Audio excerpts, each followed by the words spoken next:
Hello दोस्तों, तो स्वागत है आपका उत्तराखंड कोर्स की क्लासेस में। कैसे हैं आप सभी लोग? आई होप सब लोग बढ़िया होंगे। जैसे हमारा उत्तराखंड जो इतिहास चल रहा था लगभग कंप्लीट ही होने वाला है। तो यहाँ पर हमारा जो है अब हम अंतिम पड़ाव पे पहुँच चुके हैं मध्यकाल में। तो कैसा लगा आपको चंद और पवार वंश का ये सेशन? जितनी भी क्लासेस हुई हैं तो आप मुझे बता सकते हैं। बाकी मैं इससे और बेटर करने की आगे क्या कहते हैं कोशिश करूँगी कि अच्छे तरीके से आपको और ज़्यादा पढ़ा सकूँ यहाँ पर। तो आज देखते हैं पहले यहाँ पर थोड़ा-सा रिवीज़न कर लेते हैं कि हमने पिछली क्लास में क्या करा था यहाँ पर। तो पिछली क्लास में हमने मोहनचंद के बारे में पढ़ा था कि शासक जो बैठ था चंद्रवंश की गद्दी पे। ये जो था मोहनचंद इसको जो है रानी मंजरी ने रखा था और ये क्या निकला एक विश्वासघाती निकला। इसने जो रानी मंजरी था उसी की हत्या कर दी और दीपचंद को क्या कर दिया कैद कर दिया। तो यहाँ पर और मंजरी के साथ-साथ उसका जो एक परमानंद बिष्ट होता है उसे मुख्तार बनाया जाता है, उसकी भी हत्या कर देता है और इसे दीपचंद जो शासक होता है उसे बंदी बना रहता है और साथ में जो आपका हर्षदेव जोशी होता है उसे आजीवन कारावास के लिए डाल देता है। लेकिन वो क्या होता है भाग जाता है। निकल जाता है और यहाँ पे हर्षदेव जोशी और किशन सिंह और आपका ये एक और आपके साथ में है हाफ़िज़ रहमत खान जो थे, रोहिला सरदार ये इसके दीपचंद की मदद करते हैं और उसे निकालते हैं, तो ये भाग जाता है फिर वहाँ से। अब ये यहाँ पे देखना अब ये भाग गया था फिर पहले, फिर आता है, फिर ये दीपचंद की भी हत्या कर देता है, उसके दोनों बेटों की भी हत्या कर देता है और खुद बैठ जाता है चंद्रवंश की गद्दी पे और कौन से किस उससे बैठता है ये मोहन चंद के नाम से शासन करता है 1770 से 1700 न 79 तक है, यहाँ पे मैंने 89 मतलब कह दिया था वो गलती से, क्योंकि हिंदी में तो थोड़ा-सा कन्फ्यूज़न हो गई थी। 1779 कहते हैं इसे 1779 यानी कि 1779 तो यहाँ तक रहता है। फिर क्या होता है, अभी तो ये 1700 यहाँ पर आया था, तो ये 2 बार आता है। पहले मोहन चंद्र के नाम से जो करता है शासन ये करता है 1777 से 1779 तक करता है। फिर चला जाता है, ये कैसे चला जाता है, फिर जब जाता है तो यहाँ पे आता है प्रद्युम्न शाह। प्रद्युम्न शाह शासक बनता है और प्रद्युम्न शाह का टाइम पीरियड जो होता है 79 से 86 तक रहता है। अब 86 में फिर से ये मोहनचंद आएगा और ये गद्दी पे बैठेगा। तो पहले एक बार इस इनका सीक्वेंस देख लेते हैं क्योंकि ये ना थोड़ा-सा क्या हो गया है खिचड़ी बन गई है यहाँ पर। आ रहे हैं, जा रहे हैं, आ रहे हैं, जा रहे हैं। तो और यहाँ पर प्रदीप शाह का खत्म हो गया था, ललित शाह का शासन चल रहा था। ललित शाह के 3 बेटे थे, जिसमें एक प्रद्युम्न शाह, जयकीर्ति शाह और तीसरा था पराक्रम शाह। तो जो गढ़वाल का शासक बनता है, पहले वो होता है जयकीर्ति शाह, फिर बाद में प्रद्युम्न शाह और फिर उसके बाद जो होते हैं यहाँ पे कुरुबरा के मैदान में क्या होता है प्रद्युम्न शाह वीरगति को प्राप्त हो जाता है और यहाँ पे गोरखा शासन स्थापित हो जाता है। तो हमारा लास्ट ही चल रहा है प्रद्युम्न शाह और इधर भी प्रद्युम्न शाह नहीं रहेगा। प्रद्युम्न शाह रहेगा और वहाँ पे महेंद्र शाह आ जाएगा सॉरी महेंद्र चंद आ जाएगा मोहन चंद का पुत्र। तो देखते हैं एक बार हम इसे अच्छे से देखते हैं अब।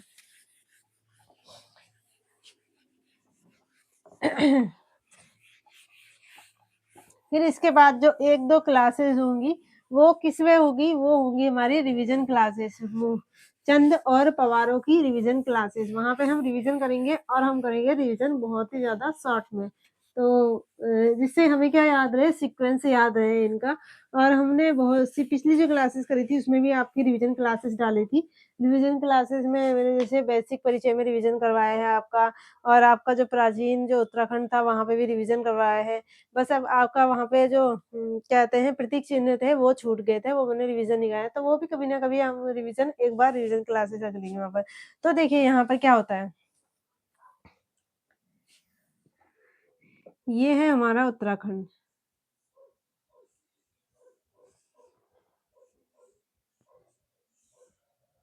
ये हमारा उत्तराखंड है। ये हो गया हमारा कुमाऊँ वाला क्षेत्र और ये हो गया गढ़वाल वाला। हम यहाँ नैनीताल में हैं, तो हमारा वाला जो होगा कुमाऊँ क्षेत्र में हम बिलॉन्ग करते हैं। तो यहाँ क्या था पवार शासन था, यहाँ था पवार शासन। और यहाँ क्या थे चंद थे, चंद वंश थे। यहाँ पवार वंश और यहाँ चंद वंश का शासन चल रहा था। तो पहले जो था यहाँ पर क्या होता है, यहाँ पर रहता है जो फर्स्ट आता है वो आता है दीपचंद, दीपचंद आया। इसके बाद क्या हुआ दीपचंद को मारने के बाद आता है यहाँ पे मोहनचंद, मोहनचंद, मोहनचंद, मोहनचंद आया। अब जब मोहनचंद का यहाँ शासन चल रहा था तो यहाँ पे कौन था? यहाँ पर आपका जैसे यहाँ वाले क्षेत्र पे कौन था? यहाँ था आपका ललित शाह। ललित शाह, तो हम यहाँ पे बड़े वाले को ऐसे लिख देते हैं, ललित शाह का शासन था। अब ललित शाह को अगर हम देखें तो ललित शाह के ना 3 पुत्र थे। 3 पुत्र मैंने आपको बता दिए, ये आपको याद होना ज़रूरी है। यहाँ पे सबसे बड़े पुत्र का नाम था जयकीर्ति शाह, जयकीर्ति शाह, शाह। और दूसरे का नाम था प्रद्युमन शाह, प्रद्युमन शाह। और तीसरे का नाम था पराक्रम शाह, पराक्रम शाह। हालाँकि ये क्या है, ये पवार वंश की गद्दी पे नहीं बैठा है, लेकिन ये क्या है, ये भी इसका पुत्र था। इसने भी बाद में इसके भी कुछ काम ऐसे-ऐसे नज़र आएँगे जो कहते हैं पवार वंश की वहाँ पर जो घटना हो रही थी, उसमें इसने भाग लिया था बहुत सारी चीज़ों में। तो पराक्रम शाह था, प्रद्युमन शाह था और जयकीर्ति शाह था, ये थे। और यहाँ पर जो मोहनचंद था, मोहनचंद कौन था? पहले जो था ये बख्शी था, तो ये कौन था? ये था इसे कहेंगे विश्वासघाती था ये, विश्वासघाती था। विश्वासघाती, ये विश्वासघाती था। और इसका जो विश्वासी एक व्यक्ति था, उसका नाम था हर्षदेव, हर्षदेव, हर्षदेव जोशी। और इसके साथ-साथ एक और था, उसका नाम था जयानंद जोशी, जयानंद जोशी। तो 2 इसके क्या थे, बहुत अच्छे विश्वसनीय क्या कहते हैं अधिकारी थे, जयानंद जोशी और हर्षदेव जोशी। तो हर्षदेव जोशी को कहा जाता है कुमाऊँ का चाणक्य। कुमाऊँ में यहाँ थोड़ा छोटा लिख रही हूँ ताकि हमें समझ में आए। कुमाऊँ का चाणक्य। चाणक्य, तो कुमाऊँ का चाणक्य किसे कहते हैं? हर्षदेव जोशी को, क्योंकि इसने राजनीतिक रूप से बहुत अच्छी कूटनीति अपनाई थी यहाँ पर। ये जब दीपचंद होता है, तो दीपचंद के बाद ये क्या होता है, मोहनचंद गद्दी पे बैठ जाता है, कुमाऊँ क्षेत्र की गद्दी पे। फिर यहाँ पर ये हर्षदेव जोशी जो होता है, ये जाता है प्रद्युमन शाह के पास। तो प्रद्युमन शाह के पास कौन जाता है? यहाँ पे हर्षदेव जोशी जाता है, हर्षदेव जोशी। हर्षदेव और जयानंद ये जाते हैं इसके पास। तो यहाँ पर जो प्रद्युमन ये मोहनचंद को यहाँ से भागना पड़ता है और जो अगला शासक आ जाता है वो कौन होता है? यहाँ पे बनता है प्रद्युमन शाह। जो ये हर्षदेव जोशी और जयानंद होते हैं, ये जाते हैं ललित शाह के पास। उस समय ललित शाह का क्या चल रहा था? शासन चल रहा था। तो यहाँ पे ललित शाह का शासन चल रहा था, तो हर्षदेव जोशी जो होता है वो 1789 1700 सॉरी 89 79 79 यानी कि 79 1779 में क्या होता है, ललित शाह के पास जाता है और ललित शाह से बात करता है जयनंद जोशी और हर्षदेव, और कहता है कि आप मेरी मदद करें। क्योंकि क्या होता है, इस समय जो थे पवारों और जो चंद थे, इनके बीच के संबंध काफ़ी अच्छे थे। वो देख सकते हैं आप ललित शाह के से पहले वाले शासकों में, तो प्रदीप शाह और कल्याण चंद की बात चल रही है, तो तब से क्या है, बहुत सारे अच्छे इनके संबंध बन चुके थे। तो यहाँ पे हर्षदेव जोशी जाता है और जयानंद जाता है प्रद्युमन शाह से, और प्रद्युमन शाह जो होता है ये यहाँ पर पहुँच जाता है कुमाऊँ वाले क्षेत्र में। जो कुमाऊँ वाले क्षेत्र में प्रद्युमन शाह पहुँचता है ललित शाह के कहने पर। ललित शाह कहता है मतलब कि आप वहाँ जाओ, और ये जो प्रद्युमन शाह पहुँचता है, यहाँ पर ये एक युद्ध होता है 1779 में। तो 1779 में यहाँ पर युद्ध होता है और मोहनचंद क्या होता है, यहाँ से भाग जाता है। 1779 यहाँ पे लिख देती हूँ। तो 1779 में जो होता है, मोहनचंद और प्रद्युमन की सेना के बीच, इसे पवार और चंद सेना ही कहलाएगी। लेकिन यहाँ जो सेना थी वो मोहनचंद की थी और एक साइड से सेना थी ललित शाह के पुत्र प्रद्युमन चंद की। तो इसमें क्या होता है, ये विजयी हो जाता है, ये विजयी हो जाता है और यहाँ से जो मोहनचंद होता है, इसको भागना पड़ता है। इसको भागना पड़ता है और ललित शाह जो होता है वो वापस जा रहा होता है। जब हर्षदेव जोशी से मुलाकात हो जाती है, सब कुछ हो जाता है, तो ललित शाह क्या है, वापस अपनी पवार यानी कि गढ़वाल वाले क्षेत्र पे वापस जाता है। तो रास्ते में ही उसको क्या हो जाती है कि इनको जाने में थोड़ा टाइम लगता है। इनकी क्या होती है, घुड़सवारी होती है, तो बीच में रुक-रुक के जाते हैं शासक लोग तो। तो इसी तरीके से ये जाता है, तो इसमें क्या होता है, इसको बीच में ही मलेरिया की बीमारी हो जाती है। इसके कारण मलेरिया के कारण इसकी क्या हो जाती है, मृत्यु हो जाती है। इसकी हो गई मृत्यु। तो यहाँ पे मलेरिया के कारण क्या होती है, ललित शाह की मृत्यु हो जाती है और जो अगला शासक बनता है उसका नाम होता है आपका, ये तो चंद्रवंश की गद्दी पे बैठ गया यहाँ पर। अब कौन आ गया यहाँ पर, चंद्रवंश की गद्दी पे प्रद्युमन आ गया, प्रद्युमन। प्रद्युमन बैठ गया है चंद्रवंश की गद्दी पे। तो यहाँ पे जो होता है, इसका या तो इसको बनाया जाता शासक या इसको, क्योंकि ये क्या था, अभी छोटा था। तो जयकीर्ति शाह जो होता है शासक बन जाता है। क्योंकि क्या था, ललित शाह की मृत्यु हो गई थी, ललित शाह की मृत्यु हो गई। ललित शाह की मृत्यु हुई तो जयकीर्ति शाह को क्या बनाया गया? शासक बनाया गया।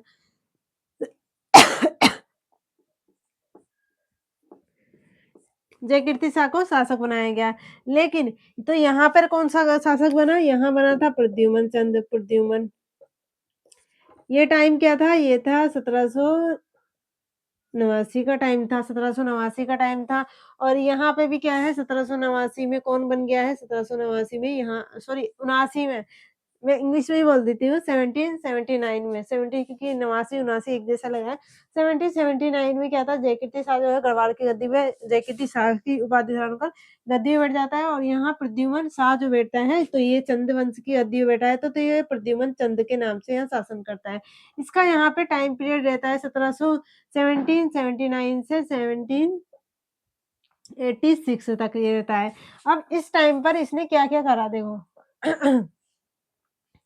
जयकीर्ति शाह और प्रद्युमन शाह, जयकीर्ति शाह और प्रद्युमन शाह दोनों भाई थे, लेकिन ये भाई क्या थे? सौतेले भाई थे दोनों। तो प्रद्युमन शाह और जयकीर्ति शाह जो थे वो क्या थे? सौतेले भाई थे और इनके बीच में क्या रहता था? हमेशा मतभेद रहता था। इनके बीच में मतलब क्या होती थी? कटुता बनी रहती थी, एक-दूसरे से ईर्ष्या रखते थे। तो जयकीर्ति शाह यहाँ गद्दी पे बैठ गया, तो प्रद्युमन शाह को ये अच्छा नहीं लग रहा था, लेकिन वो चंद्रवंश की गद्दी पे बैठ गया था क्योंकि पिता की आज्ञा का पालन करने के। तो यहाँ चंद्रवंश को संभाल रहा था प्रद्युमन शाह और यहाँ पे जयकीर्ति शाह। अब क्या होता है?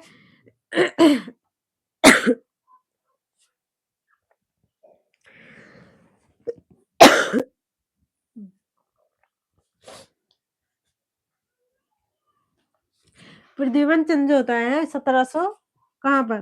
प्रद्युमन चंद गढ़वाल वाले क्षेत्र पे आक्रमण करता है।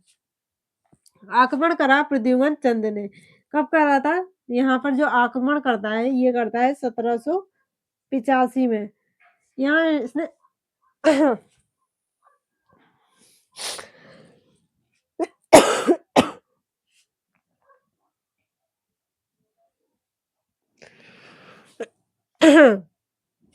लेकिन ये जो इसे क्या होता है, जयकीर्ति शाह और प्रद्युमन चंद, तो प्रद्युमन चंद को कौन लेके आया था? हर्षदेव जोशी और जयानंद। तो ये जो प्रद्युमन चंद होता है, ये इनकी कठपुतली बना रहता है। तो ये किस-किस की कठपुतली बना है? ये कठपुतली बना था हर्षदेव जोशी की।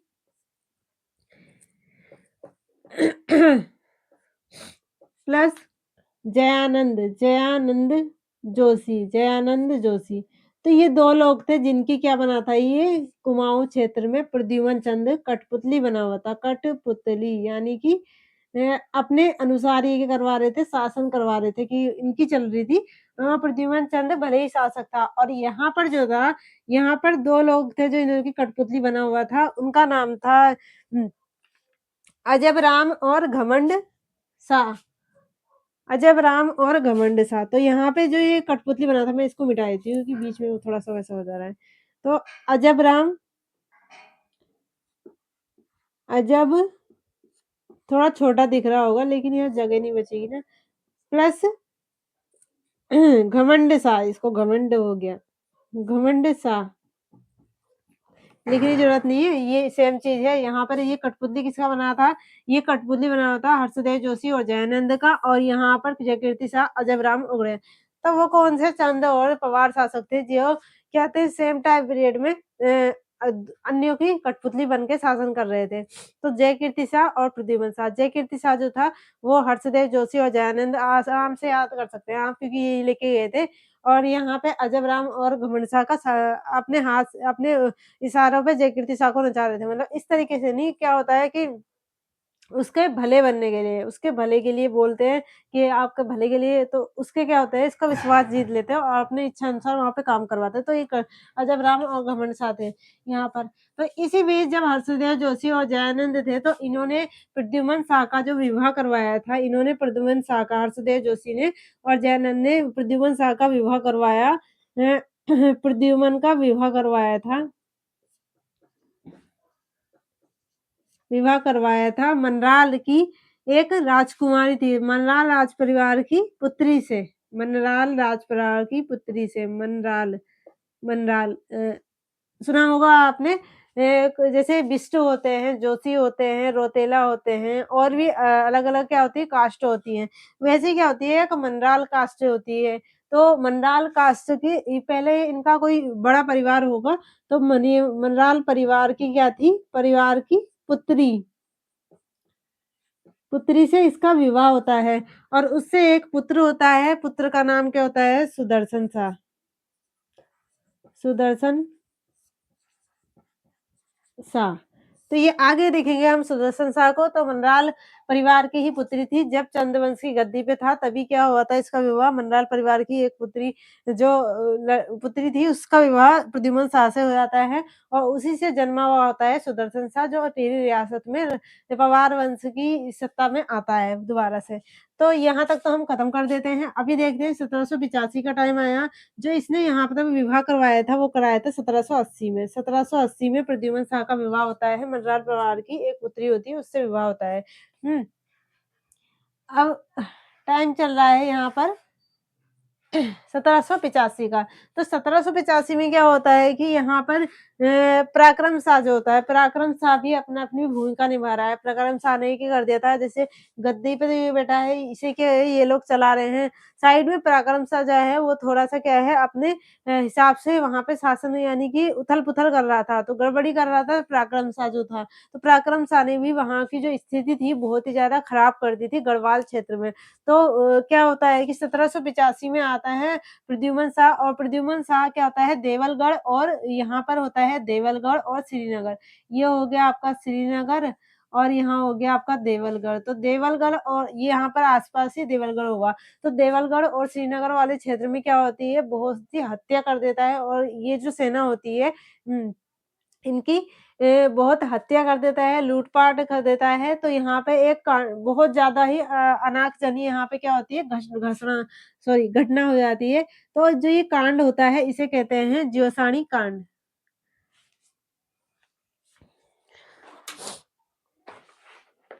इसे क्या कहते हैं? ज्योसानी कांड।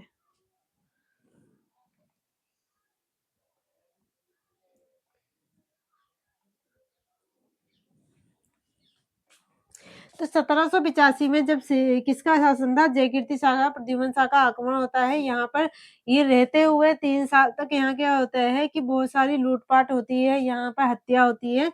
तो कौन-सा कांड कहलाता है? तो आपसे पूछेंगे ज्योसानी कांड। तो ज्योसानी कांड कब हुआ था? ज्यो ये अब हो गया हल्का ज्योसानी कांड।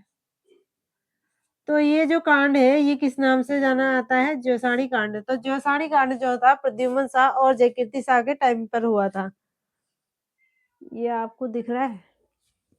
ये थोड़ा हल्का चल रहा है रेड वाला। तो यहाँ पर अजबराम और घमंड शाह का शासन चल रहा था मतलब इनके अनुसार कठपुतली बना हुआ था और सदर जोशी इसके। तो यहाँ पे 1885 में ऐसा हो जाता है। फिर क्या होता है ना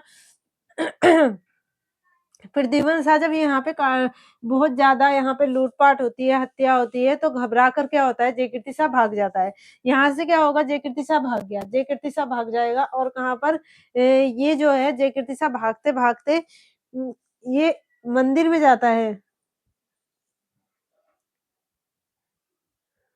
ये इस मंदिर का नाम था आपका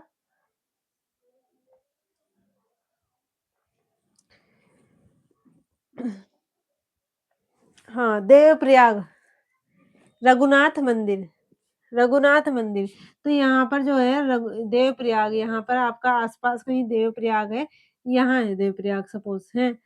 तो भागते-भागते जयकीर्ति शाह यहाँ गया कहाँ देवप्रयाग देवप्रयाग पहुँचता है और यहाँ पे इसकी मृत्यु हो जाती है, जयकीर्ति की मृत्यु हो गई। जयकीर्ति मृत्यु। तो जयकीर्ति की जो मृत्यु हुई थी, वो हुई थी देवप्रयाग में। जयकीर्ति शाह की मृत्यु कहाँ हुई थी? देवप्रयाग में। यहाँ मैं आपको जयकीर्ति शाह के बारे में भी बता ही दिया है ये। तो यहाँ पे मैं लिख देती हूँ, प्रद्युम्न शाह का शासन चल रहा था और जयकीर्ति शाह की यहाँ पे मृत्यु हो जाती है। तो सही जयकीर्ति शाह का जो टाइम पीरियड है, वो आप जयकीर्ति ये चल नहीं रहा है। ये हो गया एक्सपायर। तो ये हो गया 1779 से 1786 तक जयकीर्ति शाह यहाँ पे शासन में रहा और यहाँ पे जो रहा था प्रद्युमन शाह, ये मैंने आपको यहाँ लिख दिया है। तो हमारा प्रद्युमन शाह चल रहा था, प्रद्युमन शाह को हम देख रहे हैं यहाँ पर। तो यहाँ प्रद्युमन शाह है, यहाँ जयकीर्ति शाह है। अब जयकीर्ति शाह की क्या हो जाती है? मृत्यु हो जाती है। तो यहाँ पे कुछ टाइम तक जो रहता है, देखता है कौन? यहाँ पे ये भाग के चला गया जयकीर्ति शाह। तो यहाँ पे 86 में क्या हुआ? 85 में आया था ये, 86 में इसकी मृत्यु हो जाती है और ये खत्म हो गया। अब यहाँ आता है प्रद्युमन शाह। प्रद्युमन शाह।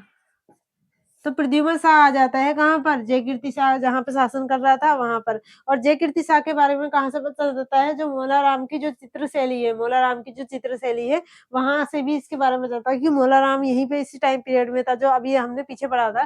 तो उसके बाद ही मौलाराम की चित्रशैलियाँ जो है, उसमें पता चलता है कि जयकीर्ति शाह का टाइम पीरियड ये था, ये था। तो यहाँ पे जो प्रद्युमन शाह का टाइम पीरियड रहेगा वो 1786 से 1804 तक रहेगा। 1804 तक रहेगा यहाँ पे। तो यहाँ पे जो है, यहाँ पे ये प्रद्युमन शाह आगे शासन करता है। अब हम यहाँ पे देख लेते हैं, तो यहाँ पे प्रद्युमन शाह जो था ये भाग गया यहाँ से, प्रद्युमन शाह चला गया। तो यहाँ पे जो देख रहे हैं वो कौन देख रहे हैं? हर्षदेव जोशी देख रहे हैं और जयानंद जोशी देख रहे हैं। अब ये तो क्या है कि कोई चंद्रवंश के नहीं है, ये शासन के रूप में नहीं है, शासक के रूप में नहीं है, ये क्या है सिर्फ अभी वहाँ की देख-रेख कर रहे हैं, राज्य का नेतृत्व संभाल रहे हैं। तो हर्षदेव जोशी और जयानंद जोशी जब पता चलता है कि मोहनचंद भाग गया था ना, तो मोहनचंद को पता चलता है कि प्रद्युमन चंद क्या है, प्रद्युमन चंद जो है वो चला गया है गढ़वाल वाले क्षेत्र में वापस। गढ़वाल वाले क्षेत्र में वापस चला गया है, ये मैं हटा देती हूँ। अब तो इसका कोई काम नहीं है। हुँ। तो इन्हें जब पता चलता है कि वो जो मोहनचंद ये प्रद्युमन चंद है वो कहाँ बन गया है? यहाँ शासक बन गया है। तो जब यहाँ पे ये प्रद्युमन शाह आ जाता है शासन में, तो मोहनचंद को पता चलता है, तो मोहनचंद जो होता है फिर से आक्रमण करता है। फिर से ये क्या हुआ? मोहनचंद फिर से वापस गया यहाँ पर। फिर से मोहनचंद आया और यहाँ पर इसने आक्रमण करा, तो हर्षदेव जोशी और जयानंद जोशी ने इनका खूब मिलकर सामना करा। तो इसके बाद ये क्या हो जाते हैं, ये दोनों हार जाते हैं, यानी कि इनकी सेना जो होती है हार जाती है और मोहनचंद फिर से गद्दी में आ जाता है। तो यहाँ अगला शासक जो बनता है वो होता है मोहनचंद। तो मोहनचंद ही फिर से शासन में आ गया था और इसका टाइम पीरियड आप देख लेंगे, यहाँ 1786 से 1788 इनका टाइम पीरियड रहा। लेकिन यहाँ पे प्रद्युमन शाह क्या है, अपना शासन सँभाला है। मैं इसके प्रद्युमन शाह को आप क्या कर देती हूँ, थोड़ा-सा रोक देती हूँ, क्योंकि प्रद्युमन शाह का टाइम पीरियड बचा है और गढ़वाल क्षेत्र में हम अब प्रद्युमन शाह को ही पढ़ेंगे, उसके बाद गोरखा शासन आ जाएगा। तो हमने प्रद्युमन शाह को यहाँ पर रोक दिया कि प्रद्युमन शाह का शासनकाल यहाँ पे गढ़वाल क्षेत्र में आ चुका है। अब देखते हैं मोहनचंद का 86 से 88 के साथ बाद। तो इतना तो आप समझ गए होंगे ऊपर का। तो ये सारी चीज़ें यहाँ पर मिटा देती हूँ। जब हम रिवीजन करेंगे तो इसे अच्छे से रिवीजन करेंगे हम। तो अब फिर कौन आया शासन में? फिर आया था मोहनचंद। मोहनचंद यानी कि मोहन सिंह जो था फिर से आके गद्दी पे बैठ जाता है।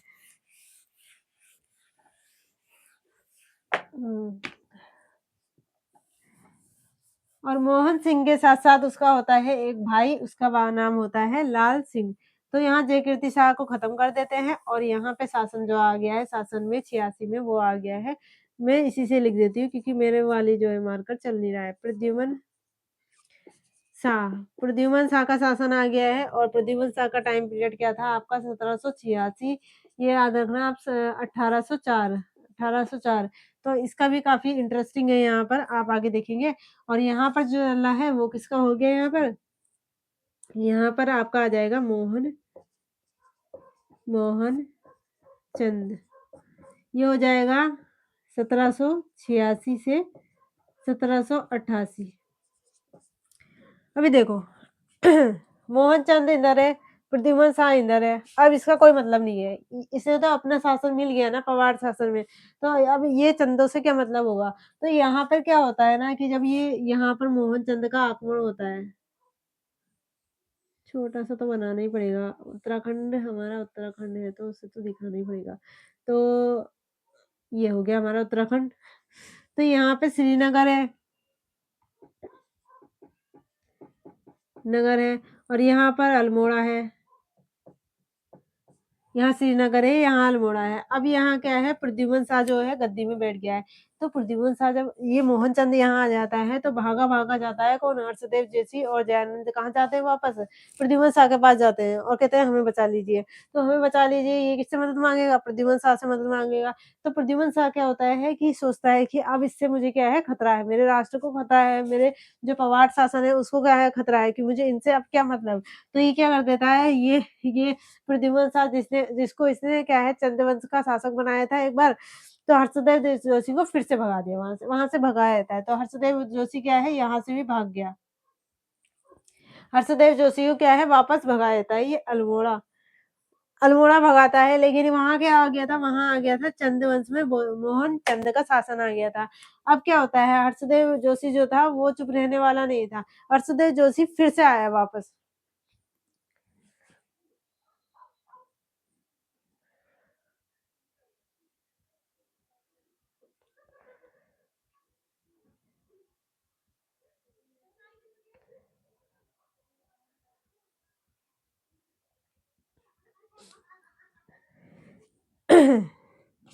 तो हाँ और ये मोहनचंद एक एक चीज़ यहाँ पर रह गई है कि कहते हैं ये जो मोहनचंद है वो किसकी मदद से बना था? तो ये जो शासक बना था उसमें आता है नंदा राम पराक्रम शाह पराक्रम। मैंने कहा ना पराक्रम शाह ने भी यहाँ पे बहुत रोल निभाए हैं।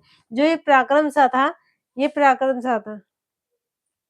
पराक्रम शाह था, ये जो पराक्रम इसका भाई जो था पराक्रम शाह, वो क्या है, वो उसको अपनी गद्दी तो मिल ही नहीं, तो वो क्या है, कभी चंदों में चला जा रहा है, कभी पवार में चला जा रहा है, तो क्या है, इनका फ़ायदा उठा रहा है। पवार वंश में भी इसने गढ़वाल वाले क्षेत्र को क्या करा था, काफ़ी ज़्यादा खोखला बना दिया था, वहाँ की स्थिति को काफ़ी खराब कर दिया था, जिस कारण क्या होता, जयकीर्ति शाह को लड़ने में थोड़ी-सी कठिनाइयों का सामना करना पड़ा और प्रद्युम्न शाह क्या है, गद्दी में बैठ जाता है।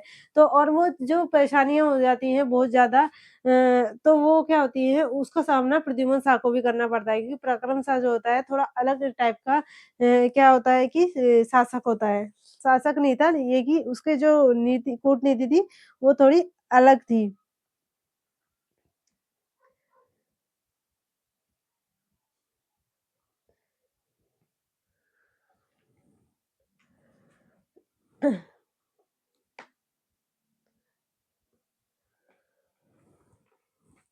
हुँ, नंदाराम और पराक्रम शाह की मदद से।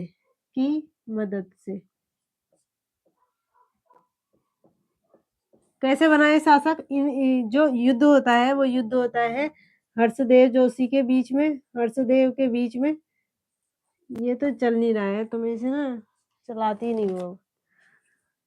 लेकिन क्या है ना अलग-अलग से थोड़ा अच्छा से होता है। हर्ष जोशी वर्सेस कौन था मोहनचंद युद्ध युद्ध हुआ था इनके बीच और इस युद्ध को क्या कहा गया ये जो युद्ध हुआ था ये हुआ था आपका 1786 में हुआ था और इस युद्ध को कहा गया था नेथानगढ़ का नेथान थॉट नेथानगढ़ का युद्ध ये नेथानगढ़ का युद्ध था नेथानगढ़ का युद्ध था, हर्षदेव जोशी हार जाता है, मोहनचंद शासक बन जाता है। अभी शासक बन गया, लेकिन हर्षदेव जोशी था ये भी बहुत ज़्यादा अडिग था। इसने कहा अभी जो है अभी क्या है पिक्चर अभी बाकी है मेरे दोस्त, वही चीज़ थी कि अभी क्या है मैं फिर से यहाँ पर कुछ ना कुछ करूँगा, तू शासन में है बट मैं भी शांति से नहीं बैठूँगा। तो इस तरीके से हर्षदेव जोशी क्या होता है फिर से जाता है, फिर से यहाँ पे आता है तो क्या होता है यहाँ पे फिर से आक्रमण करता है हर्षदेव जोशी, तो मोहनचंद और इसका एक भाई होता है, उसका नाम क्या होता है लाल सिंह। लाल सिंह सुना होगा आपने जब इसको क्या बनाया था इसने लाल सिंह को किसी पद पर रखा था मोहनचंद ने। तो वो लाल सिंह जो था न मोहन सिंह या मोहनचंद का क्या था भाई था। तो ये दोनों भाग जाते हैं। यहाँ से क्या होता है भाग जाते हैं। तो यहाँ पर फिर से जो कौन आ जाता है सत्ता में मतलब ये जो मतलब देखता है, देख-रेख करता है, ये शासन में नहीं है लेकिन ये देखिएगा वो था हर्षदेव जोशी। फिर लाल सिंह जो होता है ना, लाल सिंह तराई के जो तराई वाला क्षेत्र है ना, तो नंदाराम होता है। ये जो नंदाराम था ना, ये नंदाराम यहाँ पर था, नंदाराम। इसने यहाँ तराई वाले क्षेत्र पर अपना अधिकार कर लिया था 1802 तक।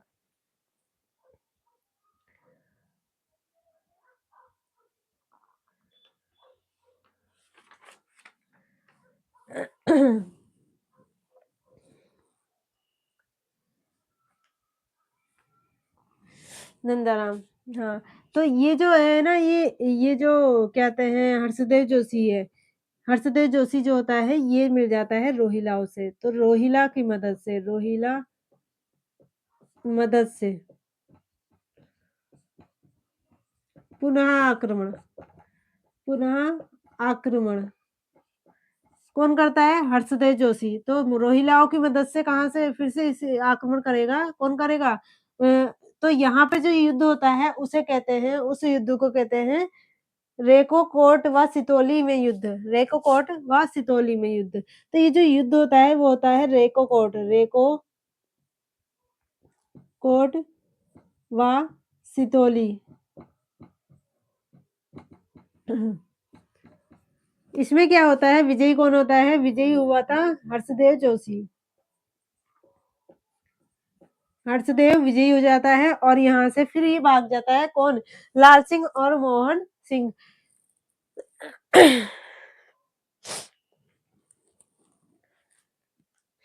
लाल सिंह भाग जाता है और यहाँ पर बंदी बना लेता है किसे? यहाँ पर लाल सिंह जो है लाल सिंह भाग गया। लाल सिंह भागा भाग गया है और जो मोहनचंद था मोहनचंद बंदी बना दिया बंदी बना दिया। तो लाल सिंह क्या होता है? अभी देखो जो मोहनचंद है, इसे क्या बना दिया गया है? बंदी बनाया गया है। तो ये तो कुछ कर नहीं सकता है। लेकिन लाल सिंह जो था ये भाग गया था। ये कहाँ था? ये भाग गया मतलब काशीपुर साइड जहाँ से आया था वहीं भाग गया ये फिर से। ये जो है ना नंदाराम ये यहाँ पर अभी तक शासन करेगा। ये 1804 तक यहाँ पर 1802 तक यहीं पर है ये। इसको कोई नहीं हटा सकता। तो यहाँ पर 1802 तक है जब गोरखा आते हैं तो ये इसका शासन भी खत्म हो जाता है।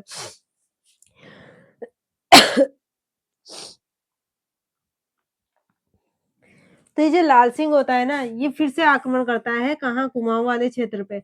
अब इसकी मदद कौन करेंगे? अब इसकी मदद करेंगे पराक्रम शाह पराक्रम। ये जो पराक्रम शाह था ये दूसरे को उसमें भी टाँग अड़ा रहा है और एक है नवाब था एक नवाब उल्ला उल्ला खां। तो ये कहाँ चला गया था? ये जो भागा था, ये भागा था रामपुर, रामपुर भागा था ना, तो रामपुर का नवाब था ये, रामपुर का नवाब था। तो ये लाल सिंह जो है भागा था रामपुर और रामपुर में वहीं पे उसने शरण ले ली थी। रामपुर के नवाब से इसने बात करी कि आप मेरी मदद करें और कुमाऊँ की चंद सेना पे फिर से आक्रमण करना है। हर्षदेव जोशी जो है, जब यहाँ पे जीत जाता है, तो ये फिर से सर्वा के पद पे धारण कर लेता है। ये चंद्रवंश का शासक के रूप में नहीं है, लेकिन ये वहाँ पे एक अधिकारी है, वहाँ को देख रहा है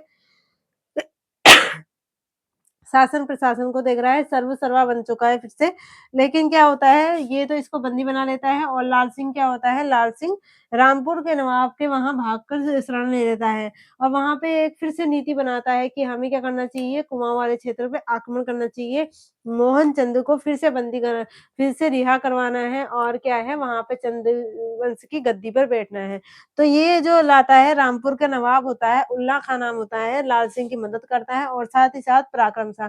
तो पराक्रम शाह को आप देखेंगे मोहनचंद के साथ भी इसने मोहनचंद और लाल सिंह दोनों के साथ इसने वफादारी में मतलब इनका साथ दिया था और ये चंदों के विरुद्ध थे मतलब क्या हर्षदेव जोशी और जयानंद के विरुद्ध थे। तो लास्ट में क्या होता है कि लाल सिंह और इसे लेके आता है तो हर्षदेव जोशी की जो होता है हर्षदेव जोशी यहाँ पे हार जाता है। तो हर्षदेव जोशी पराजित हो जाता है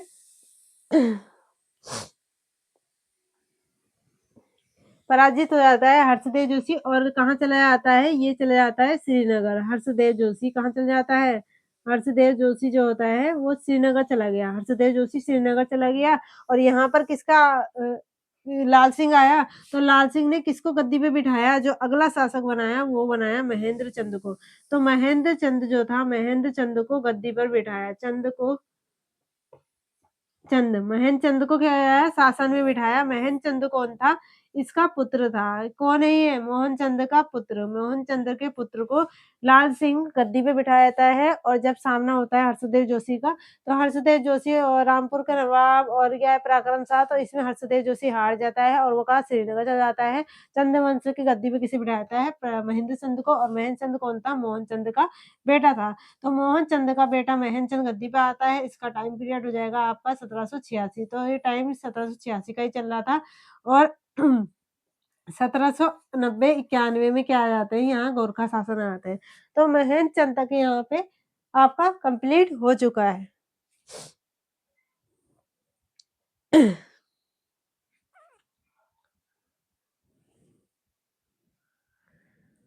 तो यहाँ पे थोड़ी-सी बात महेंद्र चंद की भी कर लेते हैं क्योंकि इसने कुछ ज़्यादा ख़ास नहीं करा था। महेंद्र चंद की बात आती है तो महेंद्र चंद ने क्या कर दिया था, क्योंकि ये क्या थे, ये जोशी थे।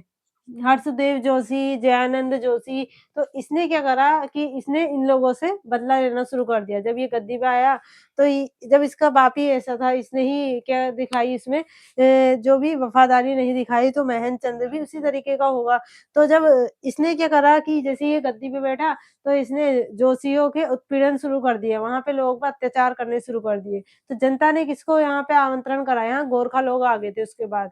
तो 90-91 में क्या होता है, ये मैंने 2 बार लिख दिया ना। तो 90 और 91 में क्या आ जाता है, गोरखा शासन स्थापित हो जाता है। तो चंद वंश यहाँ पे कंप्लीट हो गया है। चंद वंश में मैंने इतना पढ़ा दिया है आपको। अब हम कल देखेंगे प्रद्युमन शाह के बारे में, गढ़वाल क्षेत्र में, तो वहाँ पे प्रद्युमन शाह की बात आ जाएगी। यहाँ पे जो है गोरखा शासन के बारे में मैं अगली क्लास में बताऊँगी, जब क्या होगा प्रद्युमन शाह कंप्लीट हो जाएगा, हमारा रिवीजन कंप्लीट हो जाएगा, तो आ जाएगा क्या गोरखा शासन। तो कैसी लगी आपको क्लास, आप बता सकते हैं। बाकी मैंने सीक्वेंस से बता दिया है। एक बार थोड़ा-सा रिकैप देख लेते हैं कि चंद वंश की गद्दी पे कौन आया है। देखो पहले सबसे पहले आया था यहाँ मोहनचंद आया था। मोहनचंद ने किसको माँगा था? देखो सबसे पहले यहाँ आया था दीपचंद। दीपचंद आया, दीपचंद के बाद मोहनचंद आया। मोहनचंद के बाद आया आपका प्रद्युमन चंद आया। प्रद्युमन प्रद्युमन के बाद कौन आया था? मोहनचंद आया। मोहन आया, फिर मोहन को भगा दिया, फिर कौन आया था? हर्षदेव जोशी ने मतलब शासन को देखा था। फिर इसके बाद कौन आता है? महेंद्र चंद आता है, समझे? महेंद्र चंद आता है। तो ये सारी चीज़ें यहाँ से दीपचंद से महेंद्र चंद तक थोड़ा-सा क्या चली थी, उलझी हुई चली है मतलब कोई भागा, फिर आया, फिर भागा, फिर आया, फिर भागा, फिर आया। तो यहाँ पे क्या चल रहा है कि आपस में मार-धाड़ ही चल रही है, इसमें कुछ नहीं चल रहा है। शासन के लिए लड़ाई चल रही है और जब क्या होता है कि फूट पड़ जाती है तो यहाँ पे क्या है आंतरिक कलह चल रहा है मतलब क्या है आंतरिक जो है ये उत्तराखंड में जो एक शक्ति थी ना वो क्या है टूट चुकी है क्योंकि क्या है आपस में लड़ रहे हैं यहाँ पे कभी मोहनचंद आ जा रहा है कभी हर्षदेव जोशी किसी को लेके आ जा रहा है तो इसका फायदा कौन उठाएगा बाहर का तो रोहिला लोग आते हैं गोरखा लोग आते हैं रोहिला लोग तब तो साथ में मिल गए थे क्योंकि रोहिला जो थे यहाँ पर आप देखेंगे जब शिवदत्त जोशी का टाइम था तो रोहिला और चंदों के शिवदत्त जोशी के बीच काफ़ी अच्छे संबंध हो चुके थे। तो इस कारण ये चंदों के मतलब क्या थे चंदों से संबंध मित्रता रखते थे। तो इसने ना किसकी मदद की थी हर्षदेव जोशी की मदद भी की है यहाँ पर। एक बार आक्रमण में मैंने बताया यहाँ आपको। तो जो अब आएँगे ना वो होगा गोरखा शासन और गोरखा कौन थे? गोरखा थे नेपाली लोग। अब गोरखा नेपाली लोग हैं तो यहाँ पे देखें आप ये आ गया हमारा डोटी यानी कि ये आ गया आपका नेपाल। तो ये यहाँ से आराम से घुस सकते हैं गोरखा। तो ये वाले क्षेत्र से जो गोरखा क्षेत्र नेपाली क्षेत्र थे वो यहाँ घुसे पहले और फिर कहाँ पर ये यहीं से जो आते हैं 1804 में दूसरी जो इनकी होती है प्रद्युमन शाह के साथ वो होती है 1804 में यहाँ।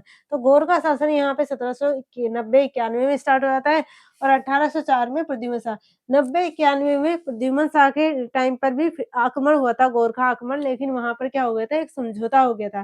तो 1804 में जो है गढ़वाल पे आते हैं और 1791 में कहाँ आ जाते हैं कुमाऊँ में आते हैं कि यहाँ पे तो टल गई थी थोड़ी टाइम के लिए लेकिन यहाँ पर भी आ गए थे। बाद में आए मतलब। तो देखते हैं अगली क्लास में गोरखा सा नहीं प्रद्युमन शाह, तो फिर उसके बाद देखेंगे हम थोड़ा-सा रिवीजन और फिर स्टार्ट करेंगे हम गोरखा शासन। गोरखा शासन से आपका स्टार्ट हो जाता है, जैसे आपका मध्यकाल चल रहा था, वो फिर उसके बाद आपका अभी जब ये कंप्लीट हो जाएगा मध्यकाल तो मैं स्टार्ट कर दूँगी आपका आधुनिक काल। तो आधुनिक काल में आपके जो भी ब्रिटिश शासन, गोरखा शासन जो भी चीज़ें आएँगी वो यहाँ पे इसी तरीके से चलाई जाएगी जब तक क्या हो जाए हमारा उत्तराखंड 9 नवंबर सन 2000 को उत्तराखंड उत्तरांचल के रूप में गठन ना हो जाए। तो कैसी लग रही है आपको क्लास? आप मुझे कमेंट सेक्शन में बता सकते हैं और चैनल को लाइक और सब्सक्राइब करना ना भूलें। ताकि आपको और वहाँ पे हमारा जो नोटिफ़िकेशन होता है, वहाँ उसे नोटिफ़िकेशन को ऑन करके रखें ताकि हमारी क्लासेज़ आपको डेली-डेली मिलती रहें। बीच में थोड़ा बहुत गैप हो जाता है बट कोई नहीं, मैं 1-2 दिन में क्लासेज़ अपनी ले आती हूँ। तो पढ़ते रहिए और तैयारी करते रहिए।